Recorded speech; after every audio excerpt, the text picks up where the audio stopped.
It's really hard to end relationships. It's really hard. You're not supposed to do that.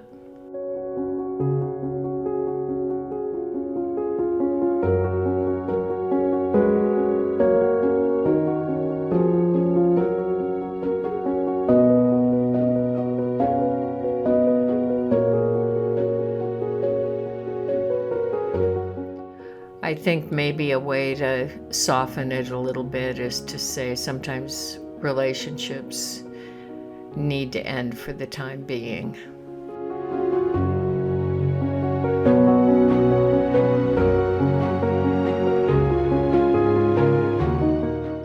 None of us have more than 24 hours in a day, and many people are looking at not having any more than 80 years to live, and that might be stretching it. And if those relationships that are truly important to us get neglected because our time and attention and focus keeps getting off-railed to other relationships that are difficult and hurtful or drain so much energy to manage them that it's important to actually stop them, then that's what needs to happen. So what are those conditions where it's important to actually close the door? Maybe not lock the door forever, but close it. Not have contact.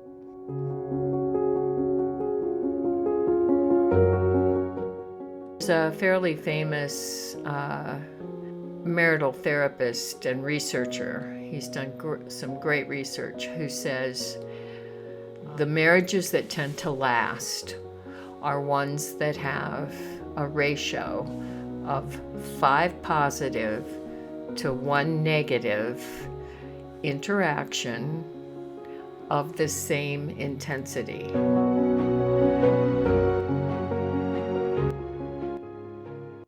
If you have one horrible fight or criticism or sense of betrayal that is of huge intensity, in order for the relationship to last, there needs to be 5 positive interactions and experiences of the same intensity. Otherwise, people tend to not stay together, and for good reason. That one interaction is so harmful and so draining and maybe damaging to one or both of the people that they need to, get a lot of support and love and healing from that one interaction.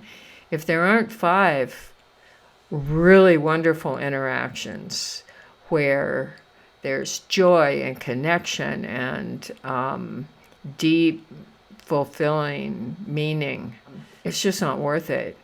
I think a lot of people think just half and half is sufficient. And probably a lot of people kind of grit their teeth and put up with it, especially if their relationships are few and far between. And unfortunately, in the United States right now, that's the case. It's somewhere between 2 and 3 people have no one. 2 and 3 people out of 5 have no one they can actually be confide in. And so people put up with a lot because relationships have just been in tatters, especially over the last few years. But I think it's important. There's an old adage, really old, and it goes like this: nature abhors a vacuum. And that just talks about the nature of a vacuum, that if you have a tube and you suck everything out of it, all the air out of it, and then you open a little opening stuff will come in. It's the nature of a vacuum is to draw things in. And when we keep our life full of less than satisfying activity, there's no room for new stuff to come in. But it can be really hard to create the vacuum. It can feel scary and empty, and it entails a great deal of confidence that if I don't tolerate things that aren't what I really want, that what I really want I will be able to create and allow into my life, or I'll be able to find and invite into my life. So it's hard to end relationships, especially when they're few and far between. So I just want people to know I have understanding and empathy about how hard it is. So there are different ways of ending relationships. The first way, and the way I will not recommend, is to just be passive and just not respond.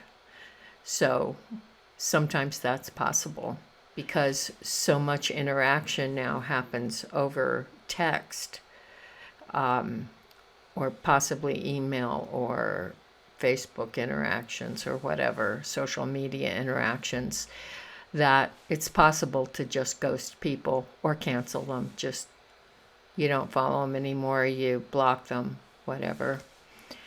And I'm not saying that's never appropriate. There may be times when it is appropriate. Maybe you've worked hard enough and the person isn't getting it, and you've been as lovingly honest as you can be and said what you needed and tried to have boundaries, and it's not working and it is a drain on your life, to ghost people or to block their intrusions into your life. The technology has made it possible for people to interrupt us without our having any control over that, if we allow it, at any time, day or night. And that's draining and distracting and disempowering, because we may be having a perfectly fine day and here comes this horrible text, or even just a text from somebody that you really don't want to, that you've explained you don't want the interaction anymore, and they keep coming. And then I think it can be appropriate to just withdraw from the technology so that that's not happening anymore. And that's what blocking somebody is. It's saying, this technology doesn't work for me. So the passive ghosting is not my favorite. I don't think it promotes a lot of growth unless you've already taken other steps and it hasn't worked. And then it may be just cutting it off is fine. It's what you need to do. So another thing to consider in the process of ending a relationship is to write, or preferably have a conversation if you can. Write. I would suggest writing a letter or a card. I know it's old school. The benefit of that is that it's tangible and somebody can read it over more than once and ponder it slowly. Doesn't allow them to quickly respond with an email or a text that they might regret having sent. They can, obviously, if you're still in contact electronically, they can immediately respond, but most people won't. They'll get a card or an actual piece of paper with a handwritten note on it, and it will slow the process down so they may understand better what you need and the boundaries that you may need to be setting in order to pursue the relationship. And they may just stop. They might write a note back, or they might text and say, I got your card, I won't contact you anymore, which would probably be kind of ideal. And you could ask for that. You could say, please respond by saying you got this and you're understanding that you need this boundary in place, or you need things that I don't think I can give you, and so you're wishing me well and I wish you well too. That would be ideal. That's the best.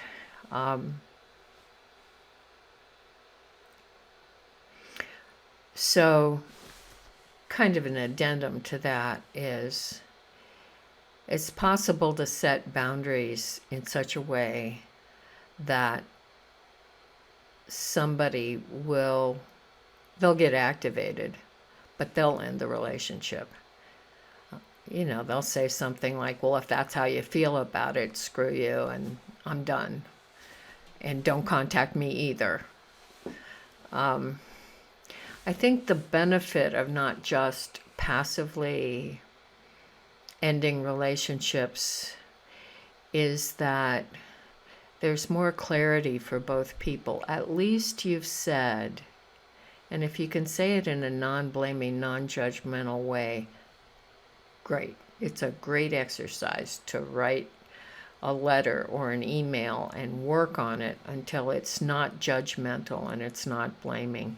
It says what you need, and it says it doesn't feel like they have that to give, and that you understand that. And for that reason, you need to part ways, and that you wish them well. And that gives you a chance of really getting clear, and then not having regret. Like if you say, this is what I need. And you could even include, if that changes, I'll let you know. Because there are things about you that drew us together in the first place. But now I find I need to devote my energy to other things, my work, my family, my health.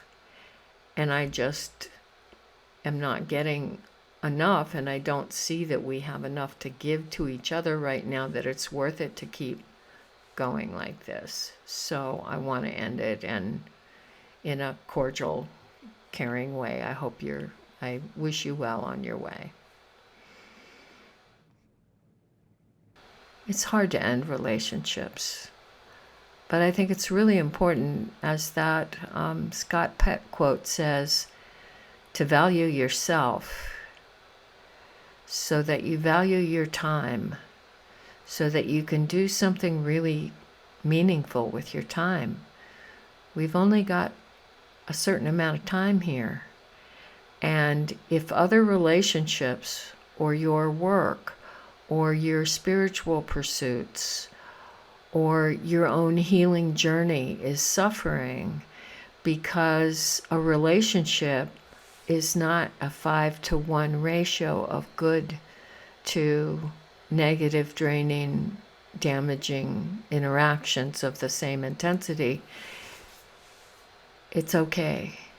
It's okay to stop.